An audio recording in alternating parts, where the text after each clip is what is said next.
Section 1. You will hear a conversation between an agent from City House Services and a customer who wants to have her house cleaned. First, you have some time to look at questions 1 to 4.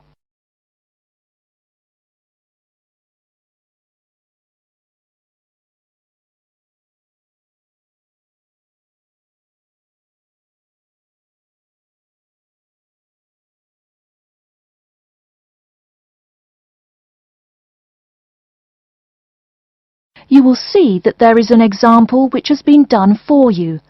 On this occasion only, the conversation relating to this will be played first. Good morning, City House Services. How may I help you? Good morning. I'd like to arrange to have my house cleaned. Certainly. I just need to ask a few questions. First, could I take your name? Yes, it's Barbara Hill. The woman says that she is Barbara Hill, so Barbara Hill has been written in the space. Now we shall begin. You should answer the questions as you listen, because you will not hear the recording a second time. Listen carefully and answer questions 1 to 4. Good morning, City House Services. How may I help you? Good morning. I'd like to arrange to have my house cleaned.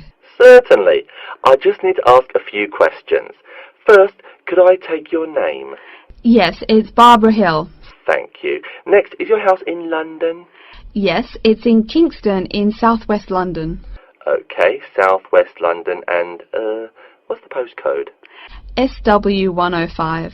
And what is the square footage and what rooms will be cleaning?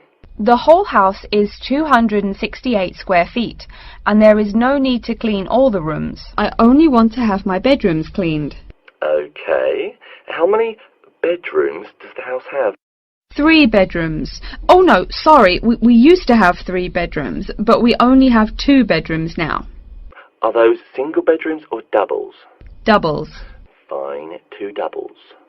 There's one more room which needs cleaning. It was used as a bedroom before, and now we have converted it into an office. I understand. 3 rooms have got to be cleaned.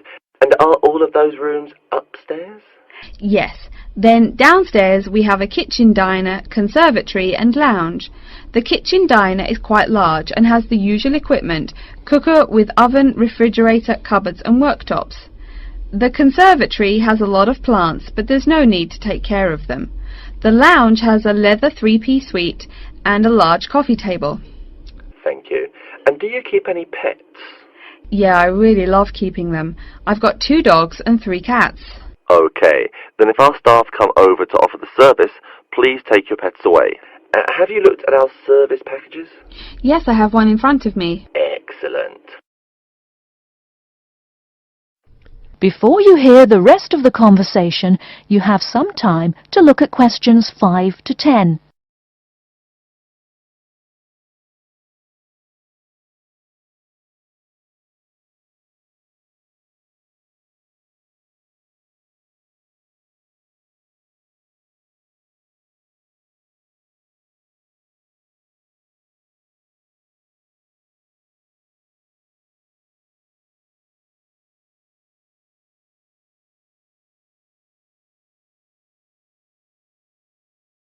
Now listen and answer questions 5 to 10. Any extra services you need? Switching bed linen, work in the garden, clean the glass in the conservatory, that kind of thing? No. Actually, replacing the bed linen, yeah, that would be good. No problem. I'll just make a note of that. How about curtains, mats and carpets? What would you like us to do with those items? The curtains. I'll have to think about that. I think we should have the carpets cleaned really well every quarter. Mats can just be done with the laundry. Of course. How about clothes? We can have our staff wash and iron them, or we can have them taken to a dry cleaner. Washing and ironing. No, just ironing. That'll be okay. Okay, fine. I know quite a bit about what you want now. I should let you know that we're located on 12 Amy's Road. That's A-M-Y-E-S. And we work on from Monday to Sunday except Tuesday and Wednesday. Could you let me know when is convenient for you? Next Friday. No. Oh, that's no good. My son invites his friends over in the afternoon that day. Perhaps next Thursday or next Saturday? Let me check. Okay, next Thursday. When is it convenient for us to come over and provide the service? Is it okay if we come in the morning? Or we may come in the afternoon. It depends on your schedule. I'm okay with any time. Just give me a call to let me know you're coming before you arrive. Sure we will. By the way, how long will it take for the service? We usually work 1 to 3 hours for house cleaning, and the work will take 3 hours at most. And of course, if it takes more than 3 hours, you should pay extra for it. Fine. So, let me just do some calculations. That is the end of section 1. You now have half a minute to check your answers.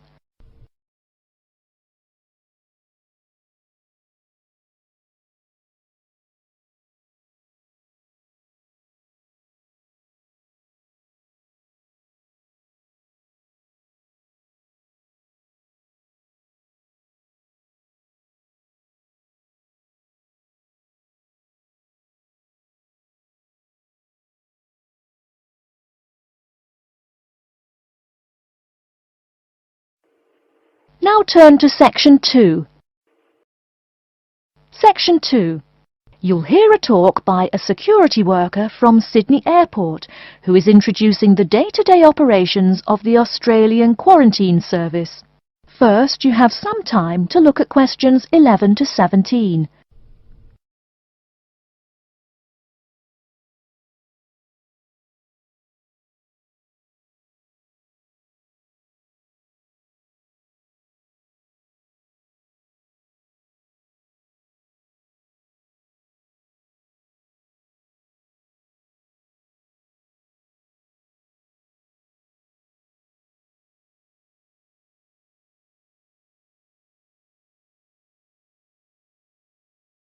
Now, listen carefully and answer questions 11 to 17.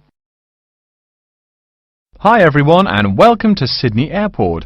Today I'll be giving you the inside information on the day-to-day operations of the Australian Quarantine Service here. We hope to provide you with a better understanding of why such heavy security regulations are necessary by educating you on how we operate and why we do the things we do. We're not here to try to persuade you to fly through Sydney Airport, though we hope you'll find your experience relatively stress-free and comfortable. First things first, our personnel. Can anyone guess how many people work at Sydney Airport?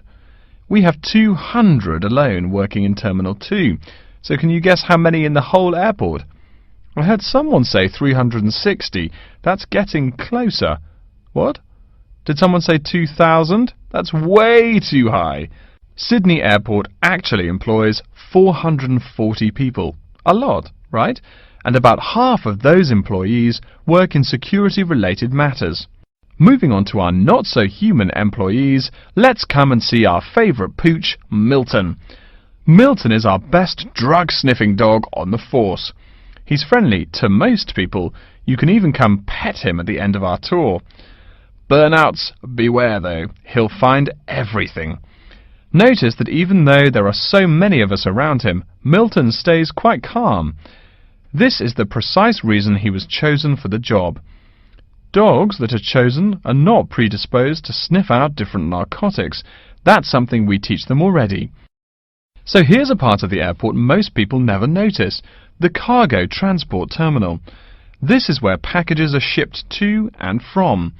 Normally we ship around 4,400 packages per month. In this airport alone, over 52,000 packages were shipped in and out over the past year.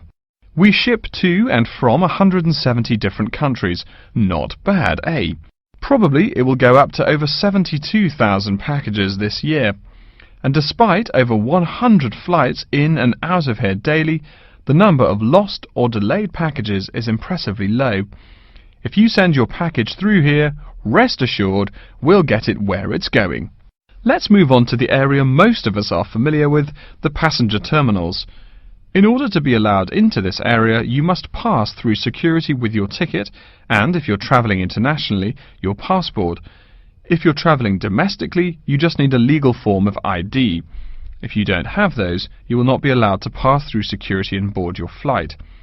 During the security scan, your carry-on items will be checked for dangerous items such as weapons, sharp objects and liquids that exceed our specified limit. If you attempt to pass any of the prohibited items on this list posted at the entrance, you are still allowed to board the plane, but you'll be given a warning and your item will be confiscated. Don't worry, we will not arrest you for having too much shampoo in your bag or anything like that. We also search your carry-ons and parcels for any perishable items. We prohibit the transportation of local vegetation and prohibit parcels containing any insects in them. You may or may not have learnt about this in biology class, but when some plants are introduced to a new environment, they spread wildly and wipe out the current species around it. It is important to control the introduction of new plants into an ecosystem, so we must prohibit the transport of any fertile seeds. So what happens to parcels containing possibly suspicious items? It's of course something we do not take lightly here. If an object passes through the scanner that appears suspicious in any way, it is separated out for manual search by a member of our trained security personnel. If an illegal plant or simple sharp object like a pocket knife is found, it is simply disposed of in our biohazard waste containers, and the package itself is returned to the sender, or passenger if it is for a passenger flight. More serious weapons are reported to higher authorities for investigation. Before you hear the rest of the talk, you have some time to look at questions 18 to 20.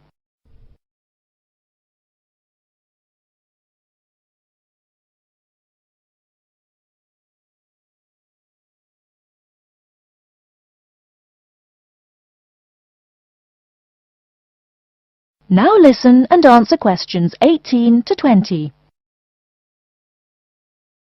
As far as parcel security, the material of the parcel is important.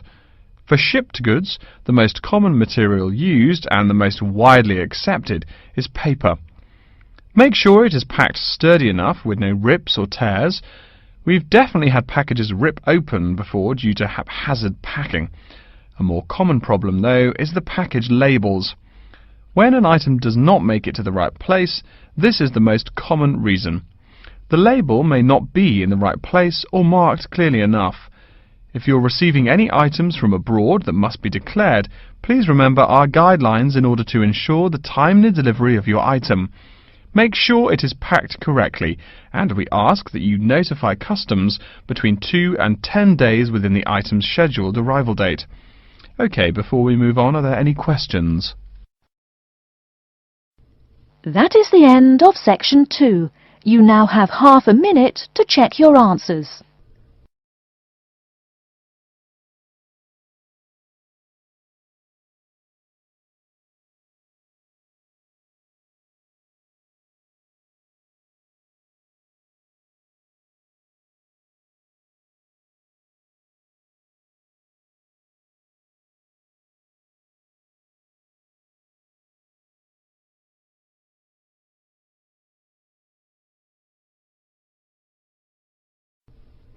Now turn to section 3. Section 3. You will hear a librarian called Adam Smith talking to the students about how to use the facilities in the library. First, you have some time to look at questions 21 to 26.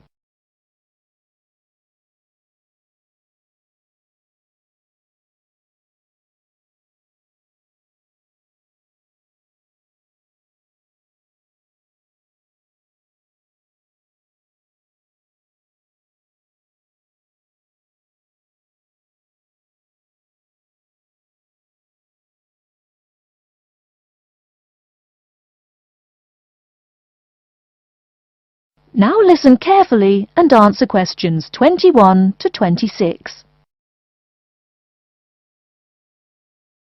Welcome. Please come in and gather over here around the tables.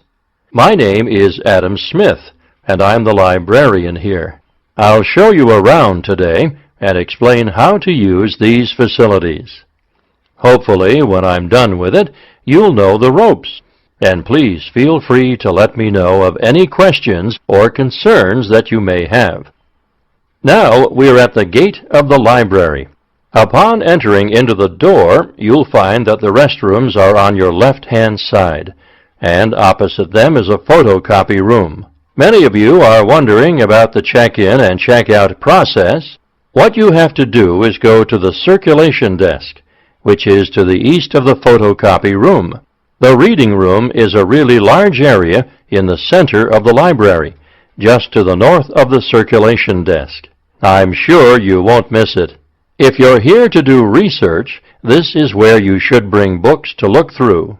However, if you're here to do any group projects or other interactive activities, I advise you to use one of the study rooms, which are just to the east of the reading room. Moving on to the southeast corner, we have the periodicals section, just next to the study rooms. We have a collection of different newspapers and magazines in this section. You can get last week's weather reports, or all the top stories 5 years ago. Our periodicals can be traced back 20 years to the time when our school library was built. Our first question. Yes. Can we check out magazines from the library? I'm sorry, but you cannot take any periodicals out of the library. You're welcome to read them for as long as you want while you're here, but you cannot check them out. I wonder if there is any place where we can get some food in the library. Do we have a store here? Of course. The Food Service Center is just meters away from the study rooms. It's on the northeast corner as you look at the map. The Food Service Center offers different kinds of snacks, though it's not big. Well, moving on along to the west, you will find the Video Resource Center on your right hand. We have educational videos and documentaries, as well as major motion pictures. We ask that you pay attention to the tag on the video that you pick up, as many of our documentaries are for on-site viewing only and may not be taken out of the library. To the west of the Video Resource Center is our satellite TV station. Here we stream the news from Channel 19 for most of the day. How many channels does it have? It does have nearly 200 channels, but we generally will give top priority to channels with some big events, like presidential addresses or other breaking news. During the coverage of the presidential debate, students will take a break from studying and flock to watch it. Last, but perhaps most important, is the inquiry desk. It's just on the left-hand side when you walk into the library, so it's impossible to miss it. If you have any questions about how to use equipment or where to find something, come and ask the assistant. Don't be shy, because that's what they're here for. Before you hear the rest of the talk, you have some time to look at questions 27 to 30.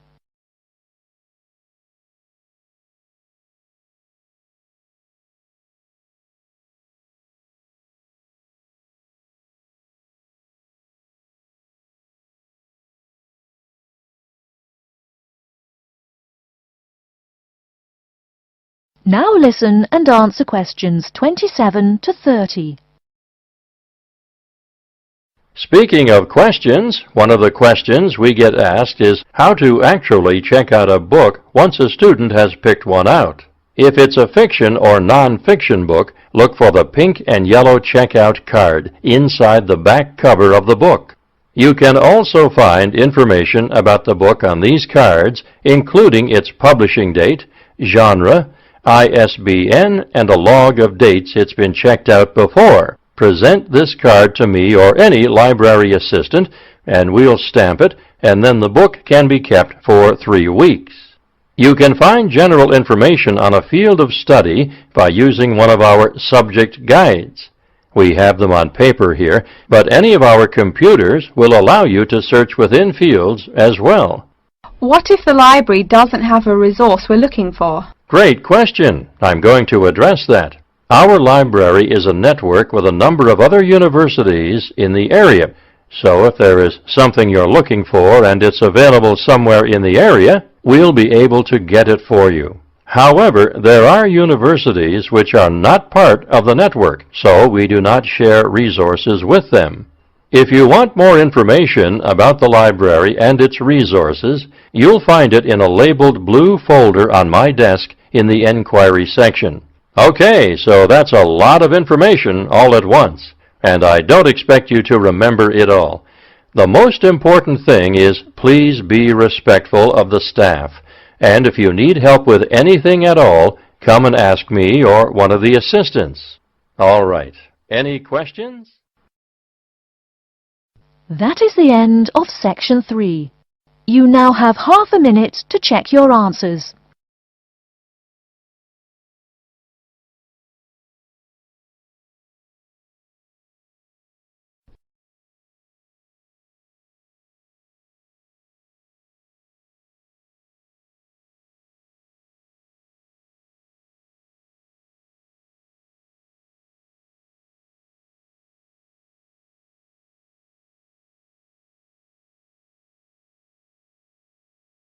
Now turn to Section 4.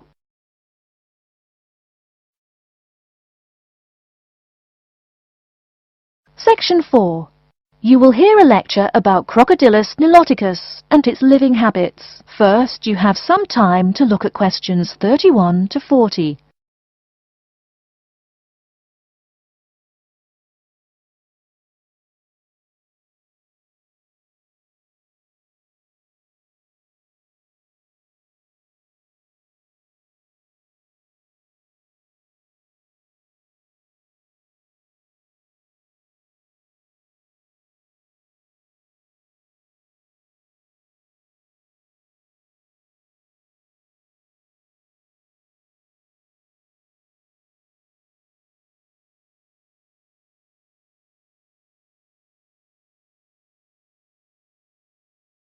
Now listen carefully and answer questions 31 to 40.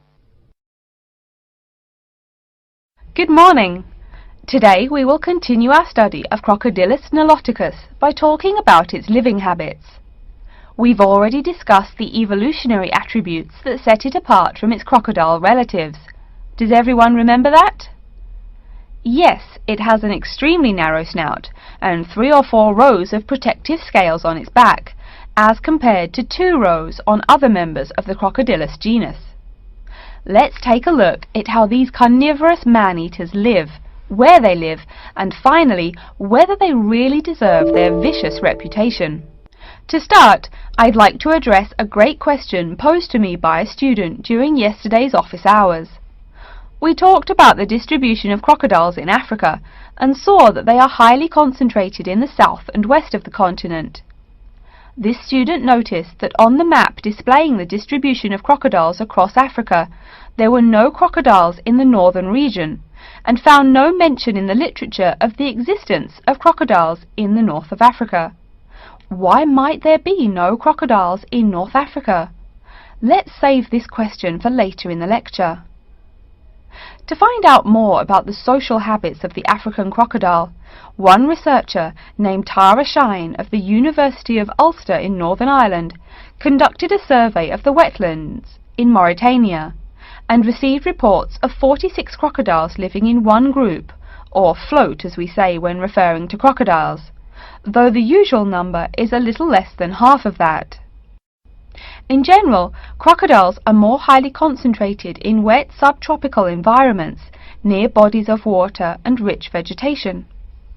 While South American crocodiles thrive in cool rainforests, the African crocodile is more equipped for heat. Though they can survive at the hot temperatures found in some deserts, they are not equipped to handle dry climates and thus cannot survive in places like the Sahara Desert of North Africa. As cold-blooded animals, crocodiles' core temperatures fluctuate from their average of 38 degrees Celsius as external conditions change. Thus, they need to avoid extreme temperatures. Others live an underwater life, keeping a body temperature close to that of the water.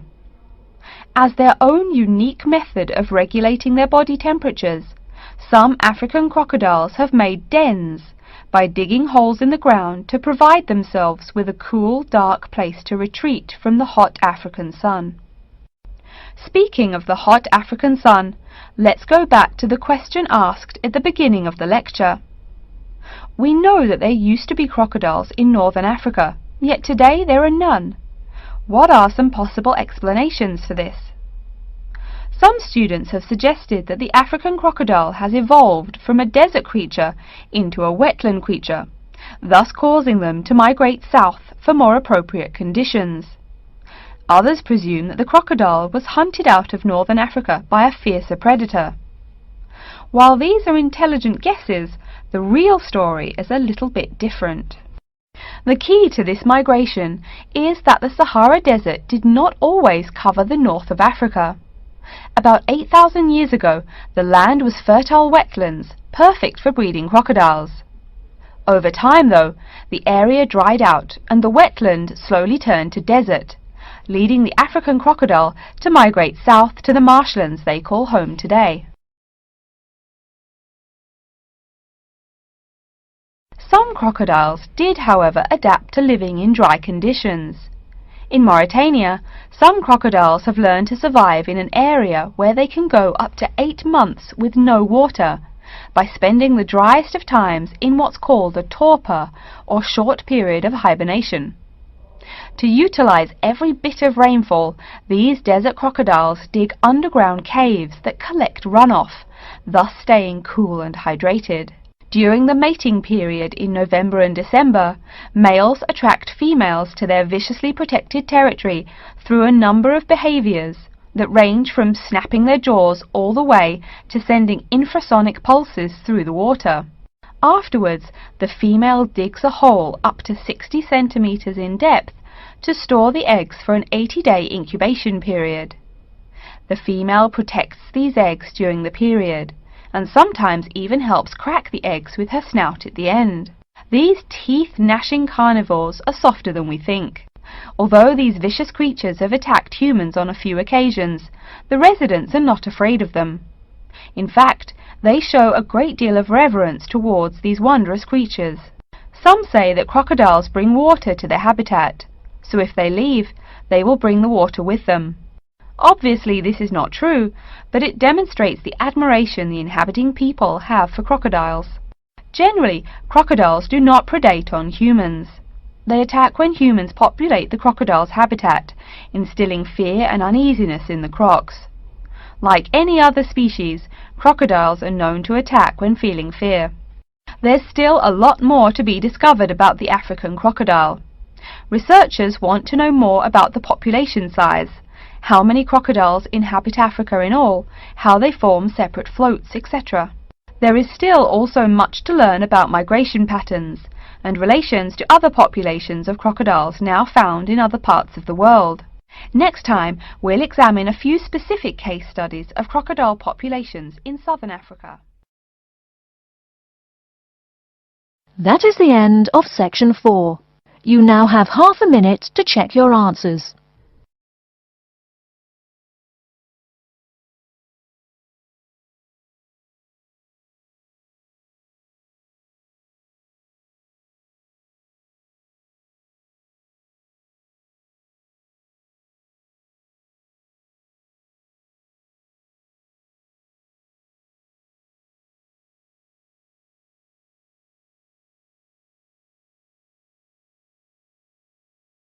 That is the end of the listening test. In the IELTS test, you will now have 10 minutes to transfer your answers to an answer sheet.